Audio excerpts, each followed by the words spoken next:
तो hello PR medicos family, कैसे हैं आप लोग। उम्मीद करता हूँ आप लोग अच्छे होंगे। सो गाइज, आज का जो वीडियो है वो स्पेशली जो है हमारा जो जीएनएम का जो व्यूवर्स है, जो जीएनएम करना चाहते हैं या जीएनएम प्रेजेंट में कर रहे हैं, उन लोगों के लिए आज का जो वीडियो है वो होने वाला है। वो बेसिकली वो इस डिमांड पे बनाया जा रहा है कि जीएनएम जो कोर्स है, उस कोर्स को करने के बाद क्या क्या कैरियर स्कोप्स हैं और क्या क्या सैलरी की जो और क्या क्या सैलरी आपको मिलती है आफ्टर जीएनएम कोर्स। तो वो सारे टॉपिक्स के ऊपर मैं आपका जो डाउट है वो क्लियर करने वाला हूँ। और तो बेसिकली जो जीएनएम करने वाले जो स्टूडेंट्स हैं उनके लिए ये वीडियो होने वाला है। तो वीडियो में एंड तक बने रहेगा और आज मैं आपको बताऊंगा कि जीएनएम करने के क्या क्या फ़ायदे हैं और क्या क्या कैरियर स्कोप्स हैं। तो सबसे पहले तो जीएनएम के बारे में मैं कुछ बताना चाहता हूँ कि जीएनएम जो है होता है वो एक डिप्लोमा कोर्स होता है नर्सिंग के अंदर। और वो जीएनएम का जो फुल फॉर्म होता है वो होता है जनरल नर्सिंग एंड मिडवाइफरी। यानी कि इसमें बेसिकली ये 3 साल का कोर्स होता है, जिसमें 2.5 साल का थ्योरेटिकल और प्रैक्टिकल बेस पे ट्रेनिंग दी जाती है। और इसमें जो है 6 मंथ का आपका जो होता है वो इंटर्नशिप, यानी कि 6 मंथ का आपका अदर एक्सपीरियंस होता है, जिसको इंटर्नशिप बोला जाता है। उसके बाद आपकी कहीं पे जॉब लगती है, रजिस्ट्रेशन मिलता है, उसके बाद आप कहीं पे जॉब करने के लिए एलिजिबल होते हैं। तो जीएनएम जो होता है वो बीएससी नर्सिंग का एक तरह से बोला जाए तो अल्टरनेटिव कोर्स है। यानी कि अगर आपको 4 साल का बीएससी नर्सिंग नहीं करना है और आपको एक कम टाइम में एक अच्छा खासा सैलरी वाला जॉब अगर आपको लेना है, तो आप बेसिकली और नर्सिंग फील्ड में अगर आप इंटरेस्टेड हैं तो आप बीएससी नर्सिंग को छोड़ करके आप जीएनएम कर सकते हैं। और इसमें कम कॉस्ट में और कम टाइम में ड्यूरेशन में हो जाता है, जो कि सबसे इसका प्लस पॉइंट है।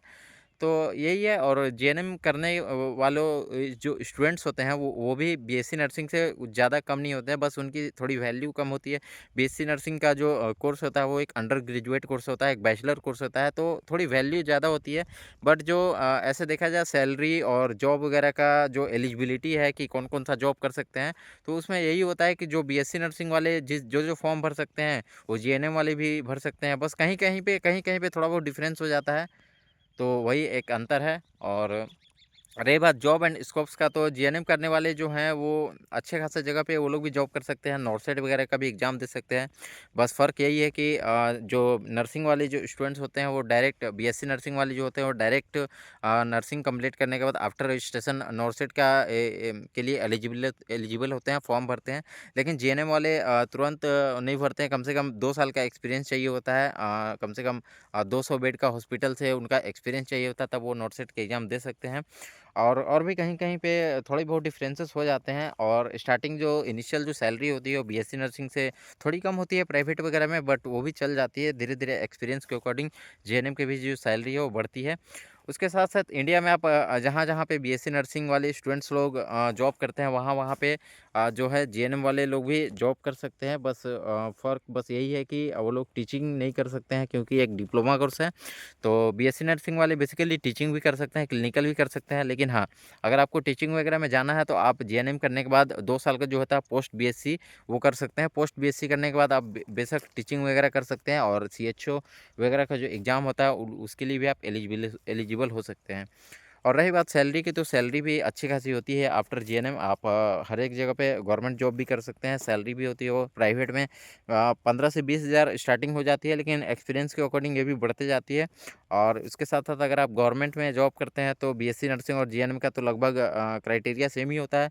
तो वहाँ पे जो आपकी सैलरी है वो इनिशियल सैलरी जो होती है वो 40 से 50 हज़ार पर मंथ तक होती है। उसके साथ-साथ अगर आप अब्रॉड वगैरह जाना चाहते हैं तो भी आप जा सकते हैं, वहाँ पे भी आप जॉब कर सकते हैं। तो वहाँ पे भी आपकी सैलरी जो है लाख, 1.5 लाख, 2 लाख, 3 लाख पर मंथ तक होती है। हर एक कंट्री के ऊपर डिपेंड होती है। बस आपको उसका जो जो एग्ज़ाम्स होते हैं उनको क्वालीफ़ाई करना पड़ता है। ओईटी हो गया, आईएलटीएस हो गया, ये सारे एग्ज़ाम्स को क्वालीफ़ाई करके आप जीएनएम करने के बाद आप अब्रॉड में भी जॉब कर सकते हैं। तो गाइज़, यही एक छोटा-सा वीडियो था, आपका डाउट क्लियर करना था कि जीएनएम करने के बाद आप क्या-क्या कर सकते हैं।